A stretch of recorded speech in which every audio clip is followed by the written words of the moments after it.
മാമാങ്കത്തിന്റെ ചരിത്രം ചാവേറുകളുടെ മാത്രമല്ല കലാമികവിന്റേതുകൂടിയാണെന്ന് വിളിച്ചോതുകയാണ് നടി റീമ കല്ലിങ്കലിന്റെ മാമാങ്കം ഡാൻസ് സ്കൂൾ. കൊച്ചി കടവന്തരയിലെ മാമാങ്കം ഡാൻസ് സ്കൂളിന് കീഴിൽ നൃത്ത പഠനവും കണ്ടംപററി പെർഫോമൻസുകളും അരങ്ങേറുന്നു. ഇറ്റലിയിലെ മിലാനിലടക്കം നിരവധി വിദേശ രാജ്യങ്ങളിലാണ് സംഘം ഇതുവരെ പര്യടനം നടത്തിയത്.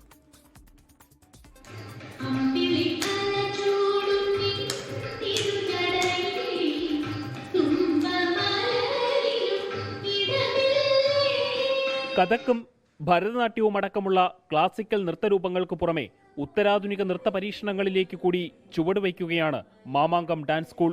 നടി റീമ കല്ലിങ്കലിന്റെ ഉടമസ്ഥതയിലാണ് കലാരംഗത്ത് വിപ്ലവകരമായ മാറ്റങ്ങൾ സൃഷ്ടിക്കുന്ന dance school.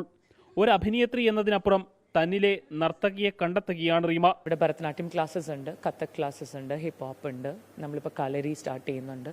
So dance and movement base ചെയ്തിട്ടുള്ള എല്ലാ രീതിയിലുള്ള എക്സ്പെരിമെന്റ്സിനാണെങ്കിലും എന്തിനും ഓപ്പൺ ആയിട്ടുള്ള ഒരു സ്പേസ് ആയിട്ടാണ് നമ്മൾ മാമാങ്കം കാണുന്നത്. കൈത്തറി മേഖലയിൽ ജോലിയെടുക്കുന്നവരുടെ ജീവിതം പ്രമേയമാക്കി നെയ്ത്ത് പെർഫോമൻസ് ആഗോളതലത്തിൽ ശ്രദ്ധേയമായി.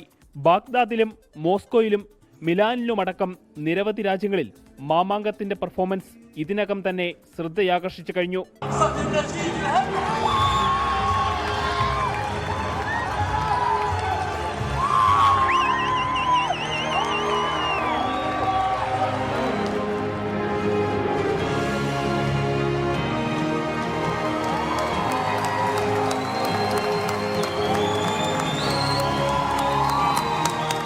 ഓൺലൈനും ഓഫ്ലൈനുമായി ക്ലാസുകളുണ്ട്.